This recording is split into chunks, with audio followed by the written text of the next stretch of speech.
আসসালামু আলাইকুম সবাইকে। সো আজকের ভিডিওতে আমরা আলোচনা করব যে কারা কখনোই পাবলিকে চান্স পায় না। সো আমি এখানে কয়েকটা লক্ষণ লিখে রাখছি। এই লক্ষণগুলো যদি তুমি দেখো তাহলে বলা যায় যে আমাদের এই লক্ষণগুলো যদি না ঝাড়ো, মানে হচ্ছে একদম না ছাড়িয়ে ফেলো, তাহলে বলা যায় যে তুমি আসলে পাবলিকে কোনো সিট কনফার্ম করতে পারবে না। ঠিক আছে? সো ভিডিওটা শুরু করা যাক। সো ভিডিও শুরু করার আগে আমি একটা কথা বলে রাখি যে আমি কাইন্ড অফ তোমাকে আসলে ডিমোটিভেট করতেছি না। আমি কাইন্ড অফ তোমার যে ভুলগুলো আছে ওই ভুলগুলো তোমাকে ধরাই দেওয়ার চেষ্টা করবো। ঠিক আছে? আর এখানে আমি মেইনলি আসলে আমাদের ইঞ্জিনিয়ারিং অ্যাসপায়ারেন্ট যারা আছে তাদের নিয়ে আলোচনা করবো, বাট ওভারঅল কাইন্ড অফ হচ্ছে এই লক্ষণগুলো আসলে কোনো ক্যান্ডিডেটদের মাঝখানে থাকা উচিত না। ঠিক আছে? আচ্ছা, তো চলো শুরু করা যাক। সো প্রথমে হচ্ছে আমাদের অধিক হচ্ছে কঠিন জিনিস পড়তে চায়। ঠিক আছে? তো যারা কোথাও মানে চান্স পায় না তাদের একটা বড় সংখ্যায় বড় পার্সেন্টেজের মানুষজন এটাই করে যে আসলে অধিক কঠিন জিনিস পড়তে চায়। ঠিক আছে? সারা দেখবা যে আমরা কোনো একটা কোচিং সেন্টারে যাই, অফলাইন অনলাইন যে কোচিং সেন্টারে যাই, দেখবা যে সারা মানে স্টুডেন্টদেরকে ইমপ্রেস করার জন্য বলতে কি মাঝে মাঝে দেখা যাচ্ছে আমি সেম জিনিস যদি পড়াই, সাপোজ ভেক্টরে আমি ডট গুণফল ক্রস গুণফল পড়াই, তখন স্টুডেন্টরা কি বলে জানো? স্টুডেন্ট বলে যে ভাই এগুলো তো পারি, অ্যাডমিশনের জন্য নতুন কিছু পড়ার। সেই জন্য স্টুডেন্টদেরকে ইমপ্রেস করার জন্য সারা দেখা যাচ্ছে একটু কঠিন কঠিন জিনিস পড়ায় যেগুলো আসবেও না কখনো। পোলাপান মাঝে মাঝে না ওই কঠিন জিনিসগুলো নিয়ে পড়ে থাকে। ঠিক আছে? সহজ জিনিস যেগুলো পারার কথা ওইগুলো পায় না ঠিক করে, কিন্তু কঠিন জিনিস পড়া নিয়ে আসলে কি করে সারাক্ষণ মাথা ঘামায় রাখে যে এই কঠিন জিনিস পড়তে হবে, এটা পারি না ওইটা পারি না। ঠিক আছে? তো যারা এই কাজটা করে তারা আসলে বলা যায় যে মোটামুটি আসলে একটা মারা খাওয়ার মতো অবস্থা সৃষ্টি হয়। ঠিক আছে? আর আমি যদি ইঞ্জিনিয়ারিং অ্যাসপায়ারেন্টের কথা বলি, তাহলে ইঞ্জিনিয়ারিং অ্যাসপায়ারেন্টে আসলে কি করে বলতো? এখন নতুন একটা হাইপ ক্রিয়েট করা হয়েছে, সেটা হচ্ছে কি বলতো, আইআইটি কোশ্চেন সলভ করা লাগবে। আইআইটি তারপর হচ্ছে জেই কোশ্চেন সলভ করা লাগবে। এন্ড এটার কারণে দেখা যাচ্ছে কি এইদিকে ফোকাস করতে গিয়ে তার যতটুকু দরকার যে কোশ্চেন ব্যাংকটা সলভ করা দরকার সেই কোশ্চেন ব্যাংকই সলভ করে না। প্রথমে কি করে? প্রথমে হচ্ছে ধরো মেইন বই পড়ে, তারপর হচ্ছে অমুক ভাইয়ার 10-12 ঘন্টার একটা ক্লাস করে, 10-12 ঘন্টা না আরো 20-30 ঘন্টার একটা ক্লাস করবে। ঠিক আছে? ওইটা ক্লাস করলো, এরপরে মেইন বই পড়ছে, এরপর কনসেপ্ট বুক পড়বে। কনসেপ্ট বুকে কি করবে? কনসেপ্ট বুকে দেখবে যে নতুন নতুন কোন ধরনের কঠিন কনসেপ্ট আছে ওই কনসেপ্টটা পড়বে। এরপরে যায় হয়তোবা টাইম পাইলে হয়তোবা কোশ্চেন ব্যাংক সলভ করবে। তাহলে এই যে এতগুলো স্টেপ ফলো করতেছে, এতগুলো স্টেপ ফলো করার পরে যখন কনসেপ্ট বুক মেইন যেটা কোশ্চেন ব্যাংক যেটা আমাদের লাগবে ওটা যখন ধরতেছে, তখন আর ওই স্ট্যামিনা থাকে না যে সে কোশ্চেনটা নিজে নিজে সলভ করবে। ঠিক আছে? তখন দেখা যাচ্ছে সে নিজে নিজে দেখে দেখে চলে যাচ্ছে, বা হচ্ছে ওইটা কোশ্চেন ব্যাংক সলভই করতেছে না, পরীক্ষা দিতে গেছে মোটামুটি নাম্বার একটা পাচ্ছে আর কি। ঠিক আছে? যেটা বললাম যে এই ভুলটা করলে তাহলে একদম ধরা, একদম কি ধরা। এরপরে আমরা যদি যাই, সেটা হচ্ছে আমি যেটা বলতেছিলাম সেটার সাথে একটা রিলেভেন্ট জিনিস হচ্ছে আমাদের কোশ্চেন ব্যাংক সলভ করে না। ঠিক আছে? আমি তোমাকে বলে রাখি যে আমি এত বছরের যে অভিজ্ঞতা, মানে খুব বেশি অভিজ্ঞতা না, বাট যতটুকু অভিজ্ঞতা আছে ওইখান থেকে আমি দেখতে পাইছি যে দুই ধরনের মানুষ আসলে কোথাও চান্স পায় না। এক, যে শুধুমাত্র মানে মেইনলি আমি যদি ইঞ্জিনিয়ারের কথা বলি, যে শুধুমাত্র কোশ্চেন ব্যাংক সলভ করে, শুধুমাত্র কোশ্চেন ব্যাংক সলভ বলতে সে জাস্ট কি করে ভাবে যে কোশ্চেন ব্যাংক সলভ করলেই মোটামুটি আমার চান্স হয়ে যাবে। কোশ্চেন ব্যাংকটা সে এমনভাবে সলভ করে জাস্ট কাইন্ড অফ হচ্ছে মুখস্থের মতো কয়েকটা স্টেপ মুখস্থ করে কিংবা কয়েকটা ম্যাথ সলভ করে। ঠিক আছে? বাট ইঞ্জিনিয়ারিং ক্ষেত্রে আমরা কি দেখতে পাই? ইঞ্জিনিয়ারিং ক্ষেত্রে আমরা যেটা দেখতে পাই যে আমাদের বেসিক যদি ভালো না থাকে, কোশ্চেন ব্যাংক যতই আমি মুখস্থ করে যাই না কেন আমাদের কোনো লাভ নাই। তাহলে এক ক্যাটাগরির কি স্টুডেন্ট যারা শুধুমাত্র কোশ্চেন ব্যাংক মুখস্থ করে চলে যায়, আর আরেক ক্যাটাগরির স্টুডেন্ট যারা কোশ্চেন ব্যাংক সলভ করে না। কি করে? কনসেপ্ট বুক পড়ে, আইআইটি জেই করে, তারপর দেখা যাচ্ছে অমুক ভাইয়ার অমুক নোট পড়ে। এত কিছু করার পরে কোশ্চেন ব্যাংক কি দেখে না যে আসলে কোন ক্যাটাগরি কোশ্চেন আসে। সো ওই ক্যাটাগরি স্টুডেন্টও চান্স পায় না, আর যারা শুধুমাত্র কোশ্চেন ব্যাংকের উপর নির্ভর করে তারাও চান্স পায় না। ঠিক আছে? সো মাথায় রাখবা যে আমাদের বেসিকটা ক্লিয়ার রাখতে হবে। বেসিক ক্লিয়ার রেখে প্রত্যেকটা কনসেপ্ট আমার কনসেপ্টের যত ধরনের ডিপ থিওরি আছে ওইগুলো আমরা জানা লাগবে। এরপরে আমরা কি করবো? কোশ্চেন ব্যাংকের সাথে রিলেট করার চেষ্টা করবো যে আমি যে থিওরি জানি ওই থিওরির সাথে আমি কোশ্চেন ব্যাংকের ম্যাথগুলো সলভ করতে পারতেছি না। যদি পারি তাহলে তো ভালো, আমার কনসেপ্টটা আসলে আমাদের কাজে লাগতেছে। যদি না পারি, কেন পারতেছি না ওই ব্যাপারটা একটু দেখতে হবে। ঠিক আছে? সো অবশ্যই কি করতে হবে? কোশ্চেন ব্যাংক অবশ্যই সলভ করতে হবে। এরপরে যাই, সেটা হচ্ছে আমাদের প্র্যাকটিস করে না। ঠিক আছে? প্র্যাকটিস না করার ব্যাপারটা আমি নিজেও আসলে কাইন্ড অফ হচ্ছে এইচএসসি লাইফে খুব একটা প্র্যাকটিস করতাম না, থিওরি পড়ে চলে যেতাম, কারণ থিওরি এতগুলা মানে কাইন্ড অফ হচ্ছে প্র্যাকটিস করা খুব একটা চান্স পাইতাম না। তো যেটা হচ্ছে অ্যাডমিশন ফেজে যদি যাও তাই দেখবা যে বেশিরভাগ মানুষই কিন্তু এইচএসসি পড়াশোনা সম্পর্কে মোটামুটি হলেও ধারণা আছে বা পারে। ঠিক আছে? এখন তুমি বলতে পারো যে না ভাই বেশিরভাগ মানুষজন তো আসলে খুব একটা ভালো করে পড়াশোনা করে নাই, ধরলাম। তুমি যে ইঞ্জিনিয়ারিং প্রিপারেশন নিচ্ছ না, ইঞ্জিনিয়ারিং প্রিপারেশনের ক্ষেত্রে পরীক্ষায় দেয় খুব অল্প কিছু মানুষজন। ঠিক আছে? আমি যদি সিকে রুয়েটের কথা চিন্তা করি, বুয়েটের কথা চিন্তা করতে পারি, অন এন এভারেজ তুমি চিন্তা করতে পারো 50 থেকে 60 হাজার মানুষজন পরীক্ষা দেয়। ঠিক আছে? 50 থেকে 60 হাজার জন পরীক্ষা দিতে পারে। এখন তোমার কি মনে হয় যে বাংলাদেশের কাইন্ড অফ আমরা যেটা চিন্তা করতে পারি, হয় সে ডাক্তার হইতে চায় না হয় ইঞ্জিনিয়ার হইতে চায়, ঠিক না?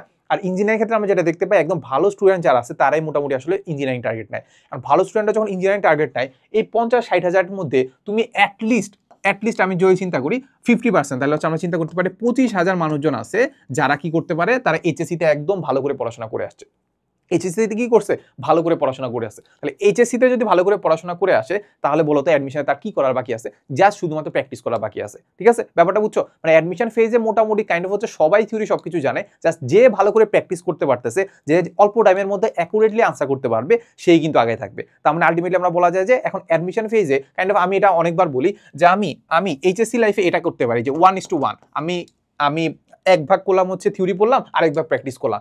বাট অ্যাডমিশন ফেজে তুমি যদি এক ভাগ থিওরি পড়ো, কাইন্ড অফ হচ্ছে 2 ভাগ বা 3 ভাগ বা 3 গুণ বেশি প্র্যাকটিস করতে হবে। 3 গুণ কি বেশি প্র্যাকটিস করতে হবে, কারণ তুমি দেখবা যে তুমি সবই পারো বাট পরীক্ষা হলে অ্যাকুরেটলি আনসার করতে পারতেছো না, কিংবা টাইমের কারণে তুমি আনসার করতে পারতেছো না। এর চেয়ে ভাই খারাপ মানে ফিলিংস আর নাই, যে তুমি পারো এই জিনিসটা কিন্তু টাইমের কারণে আনসার করতে পারতেছো না। তুমি এই জিনিসটা পারতা, তুমি পরীক্ষার হলে গিয়ে তুমি ভুলে গেছো। তুমি এই জিনিসটা পারতা, বাট পরীক্ষার হলে গিয়ে দেখতে পারতো কিছু একটা ভুল করে আসছো, প্লাসের জায়গায় মাইনাস দিয়ে চলে আসছো। ঠিক আছে, সো ব্যাপারটা হচ্ছে কি আমাদের বেশি বেশি করে প্র্যাকটিস করতে হবে। এরপরে যদি যাই, সেটা হচ্ছে জানে না কখন সুইচ করতে হবে। এই ব্যাপারটা আমি তোমাকে বলি। ইঞ্জিনিয়ারিং অ্যাসপিরেন্টদের মধ্যে বেশিরভাগ প্রথম দিকে, এখন দেখবা যে আমি যদি চিন্তা করি যে অফলাইনে যারা ভর্তি হয়েছে, মেনলি যারা ইঞ্জিনিয়ারিং প্রিপারেশনে, তারা মোটামুটি অফলাইনে ভর্তি হয়। সো অফলাইনের ক্ষেত্রে আমরা যেটা দেখতে পাই, ধরো সাপোজ কোনো একটা কোচিং সেন্টারে 50,000 কি হয়েছে, ভর্তি হয়েছে ইঞ্জিনিয়ারিং ব্যাচে। দেখবা 1 সপ্তাহ কিংবা 2 সপ্তাহ ক্লাস করার পরে দেখবা 10,000 জন নাই হয়ে যাবে। 10,000 জন কি করবে, এই প্রিপারেশনটা নিবে কি নিবে না, সে আবার দ্বিধাদ্বন্দ্বে চলে যাবে। বুঝা গেছে? মানে দ্বিধাদ্বন্দ্বে চলে যাওয়ার মানে কি, সে ক্লাস করতে ভালো লাগতেছে না, কারণ ক্লাসের সবকিছু তার মাথার উপর দিয়ে যাচ্ছে। বড় রিজন কি, বড় রিজন হচ্ছে বাকি 10,000 কি করছে জানো, বাকি 10,000 দেখছে যে তার ক্লাসের ফার্স্ট বয় কোন দিকে যাচ্ছে, তার পাশের বেঞ্চে বসা ছেলেটা কোন দিকে যাচ্ছে। সে দেখছে যে না, তার ফ্রেন্ড যে ভালো ফ্রেন্ড যেটা আছে, সে উদ্ভাসে ভর্তি হয়েছে, কিংবা যে কোনো একটা ইঞ্জিনিয়ার কোচিং সেন্টারে ভর্তি হয়েছে, সে ওই দিকে চলে যাবে।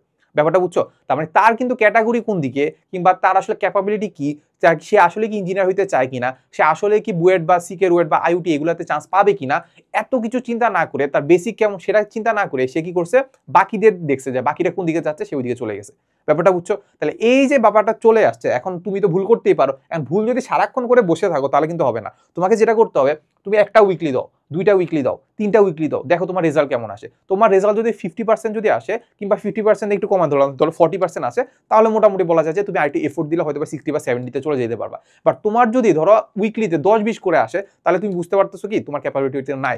ক্যাপাবিলিটি যদি ওইটা নাই, তোমাকে কি করতে হবে, সুইচ করতে হবে। হয় ভার্সিটিতে সুইচ করবা, আর মেডিকেলে তো সুইচ করা আসলে খুব একটা অপশন নাই। তোমার মেইনলি আসলে ইঞ্জিনিয়ারিং থেকে ভার্সিটিতে সুইচ করা যায়। ঠিক আছে, আর তোমার যদি মেডিকেল অ্যাসপিরেন্ট থাকো, মেডিকেলে আমরা যেটা দেখতে পাই যে সবাই পরীক্ষা দিতে পারে।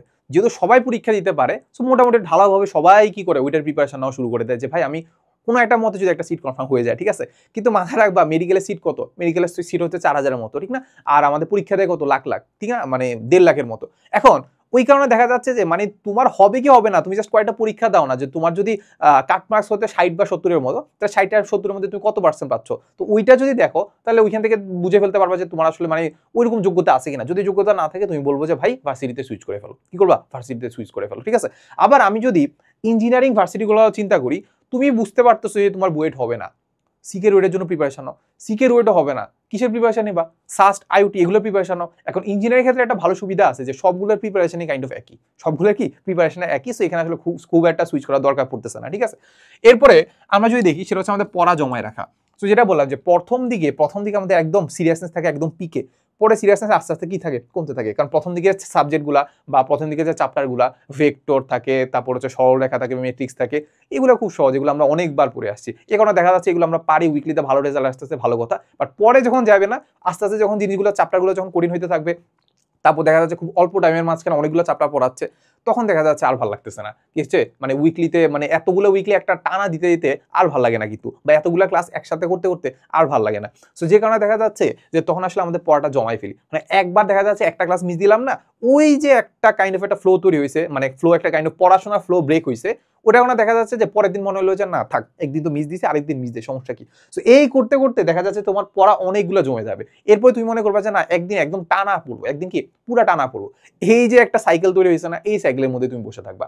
ইভেন অ্যাডমিশন টাইমে যেটা হয় যে তুমি যদি একবার অসুস্থ হয়ে যদি 1 উইক বা 2 উইক যদি তুমি অসুস্থ থাকো, তাহলে বলা যায় যে একদম ফ্লো পুরা নষ্ট হয়ে যাবে। তুমি যদি অফলাইনে, মেইনলি যদি তুমি অফলাইনে ভর্তি থাকো, তাহলে 2 সপ্তাহ বা 1 সপ্তাহ যদি তুমি আসলে ব্রেক দাও, শেষ, ডান, তুমি ওই ফ্লোটা আসলে আর কখনো করতে পারো না। বাট অনলাইনের ক্ষেত্রে একটা সুবিধা আছে, তুমি যে কোনো টাইমে রেকর্ডেড ক্লাস দেখতে পারো। ঠিক আছে, আচ্ছা এরপরে যাই, সেটা হচ্ছে আমাদের ল্যাকিংসে ফোকাস না করা। ল্যাকিংসে ফোকাস বলতে আমাদের মাঝখানে অনেকেরই টেন্ডেন্সি থাকে এটা যে আমি যখন পরীক্ষাটা দিছি, যাওয়ার হয়েছে শেষ, আর ওটা নিয়ে মাথা ঘামাবো না, ঠিক আছে। বাট অ্যাডমিশনে যেটা সমস্যা হয় সেটা হচ্ছে তোমার একই জিনিস কিন্তু বারবার পড়তেছো, একই জিনিস তোমার এইচএসসিতেও ছিল, বাট প্রবলেম যেটা হয়েছে সেটা হচ্ছে এখন তুমি যদি মানে কি কি ভুল করছো বা পরীক্ষায় যে কি কি ভুল করে আসছো এইটা যদি ভাই না দেখো, তাহলে যেটা হবে কি বলতো, পরে দেখবা যে সেম টাইপের কোশ্চেনই আবার আসছে। কারণ বললাম যে পড়াটা কিন্তু কম, মানে পড়াটা কাইন্ড অফ হচ্ছে বলা যায় যে কনফাইন্ড, মানে ওই অল্প কিছু জায়গা থেকে কিন্তু বেশি কোশ্চেন আসে। কারণ ওই অল্প কিছু জায়গা থেকে যদি ভুলটা তুমি যদি সংশোধন না করো, ওইটা কিন্তু তোমার অ্যাডমিশনে চলেও আসতে পারে। অ্যাডমিশন ওইটাই হয়, যেটা আমি ভুল করে আসছি ওইখানে দেখবা যে এখানে আবার ভুল করছি, ব্যাপারটা বুঝছো। তো যখন একটা পরীক্ষা দিছো একটু কোশ্চেনটা দেখবা যে কোন জায়গাটাতে তোমার কনফিউশন ছিল, ওইটা আসলে আনসারটা কি হবে, ওটা কেমনে সলভ করতে হয়, ঠিক আছে, ব্যাপারটা বুঝছো। এই কাজটা তুমি করবা যে ল্যাকিং যেটা আছে সেখানে কিন্তু ভালো পরিমাণ ফোকাস দিবা। প্লাস তুমি এইচএসসিতেও কিছু পরিমাণ হয়তো বা গ্যাপ আছে তোমার, ওই গ্যাপটাও ফিল আপ করার চেষ্টা করবা। ফিল আপ করার ক্ষেত্রে মাথায় রাখবা যে ওই গ্যাপের থেকে কিন্তু কোশ্চেন কেমন আসে, কোশ্চেন যদি ভালো পরিমাণ আসে তাহলে ওইটাতে ফোকাস করবা। আর যদি খুব একটা কোশ্চেন না আসে তাহলে কি দরকার নাই, যে ওটা মোটামুটি আমরা কি করতে পারি, স্কিপ করতে পারি। এরপরে সবার লাস্টে হচ্ছে আমাদের নিজে না পড়া। নিজে না পড়া ব্যাপারটা কি, আমাদের টাইমে মানে অ্যাডমিশন টাইমে আমরা যেটা করি সেটা হচ্ছে যারা একটু বেশি সিরিয়াস, এক তো কোচিং সেন্টারে ভর্তি হই, এরপরে দেখা যাচ্ছে যে আরেকটা বুয়েটের ভাইয়া রাখি, সেটা হচ্ছে আমাদের ধরো প্রাইভেটলি বুয়েটের ভাইয়া একটা রাখি, যে আমাকে প্রবলেমগুলো ধরাই দিবে, তারপর কোনো ধরনের যদি আমার ডাউট থাকে ওটা ডাউট সলভ করে দিবে। এরপর আবার অনলাইনে আরেকটা ভর্তি হই, যাতে মানে অফলাইনের পাশাপাশি যাতে একটা অনলাইনে একটা প্রিপারেশন, কম্বো প্রিপারেশন হয়ে যায়। সো একটা তুমি কম্বো প্রিপারেশন নিচ্ছ, একটা বুয়েটের ভাইয়া রাখতেছো ডাউট সলভিং এর জন্য, বলো তো তোমার কত টাইম ওয়েস্ট হচ্ছে, অনেক টাইম ওয়েস্ট হচ্ছে, ঠিক আছে।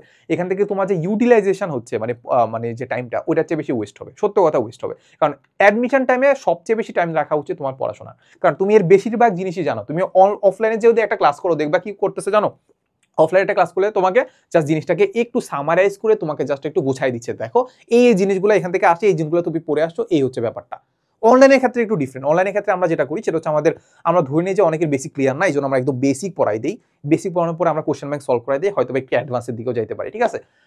আর আর ধরো এটার কারণে সুবিধা কি হচ্ছে, যারা হয়তো বা বেসিক মোটামুটি ভালো আছে সে কি করতে পারে, আমাদের ভিডিও স্কিপ করে করে দেখতে পারে। রেকর্ডেড যদি হয় তাহলে তো আমাদের তো কোর্সের সকল কাজ রেকর্ডে দিই, তাহলে কি করতে পারে, স্কিপ করে যাইতে পারে যে আমি এই থিওরি পারি, এবার আমি কোশ্চেন ব্যাংকের সাবজেক্ট কি পড়াচ্ছে ওইটা আমি দেখে নিব, ঠিক আছে। সো এই যে আমি ব্যাপারটা বললাম যে আমরা অনেকে এই লুপের মধ্যে থাকি যে আমার অনেক ভালো রেজাল্ট করতে হবে, এখানে দেখা যাচ্ছে হাজারটা জায়গায় আমি ভর্তি হয়ে আসি, নিজে পড়ার খুব একটা টাইম নেই। নিজে যদি না পড়ো তাহলে কিচ্ছু হবে না। নিজে না পড়লে প্রবলেম কি হবে জানো, স্যার তোমাকে পড়াইছে এটুক তুমি জানো, স্যার সলভ করাই দিছে এটুক তুমি জানো, পরীক্ষার হলে তো কোনো স্যার নাই, পরীক্ষার হলে তো কাকে সলভ করতে হবে, নিজেকে সলভ করতে হবে। তখন তুমি ভুলে গেছো যে ভাই এই জিনিসটা তো পড়ছি ভাই, তাও সলভ করতে পারতেছি না, মনে করতে পারতেছি না যে এটা কিভাবে ভাইয়া সলভ করছে। ব্যাপারটা বুঝছো। এর চেয়ে বড় ব্যাপার হচ্ছে তুমি সলভ করতে পারবা ঠিক আছে, বাট অ্যাকুরেটলি সলভ করতে পারবা না, টাইমের মাঝখানে সলভ করতে পারবা না। ওইটা বললাম না, ওইটার ফিলিংসটা খুবই বাজে, ওইটার ফিলিংসটা কি খুবই বাজে। সো মোটামুটি আমরা এখানে কয়েকটা লক্ষণ নিয়ে আলোচনা করছি, এই লক্ষণগুলো যদি তোমার এখনো থাকে কিংবা সামনে যদি প্রিপারেশন নাও, তাহলে আমাদের এই লক্ষণগুলো যাতে তোমার না থাকে, ঠিক আছে। এই তো। সো আর আমাদের হালকোর engineering course plus varsity biology course আছে, এটাতে তুমি চাইলে কমেন্টে বা ডিসক্রিপশনে লিঙ্ক দেওয়া আছে, সেখান থেকে ডেমো ক্লাসগুলো দেখতে পারো, ডেমো ক্লাসগুলো দেখে তুমি ভর্তি হয়ে যেতে পারো। প্লাস ভর্তি হয়ে গেলে কি কি থাকবে সেটা আমাদের ব্যানারেও দেওয়া আছে, প্লাস তুমি কোর্সের ভিতরে গেলেও দেখতে পারবা কি কি এখান থেকে সুবিধা পাবা। সো আই গেস মানে যেই টাকা বা যেই পরিমাণ আসলে প্রাইস আছে ওই প্রাইসের মাঝখানে আমার কাছে মনে হয় একদম বেস্ট একটা কোর্স, ঠিক আছে। সো দেখা হবে ক্লাসে। আসসালামু আলাইকুম সবাইকে।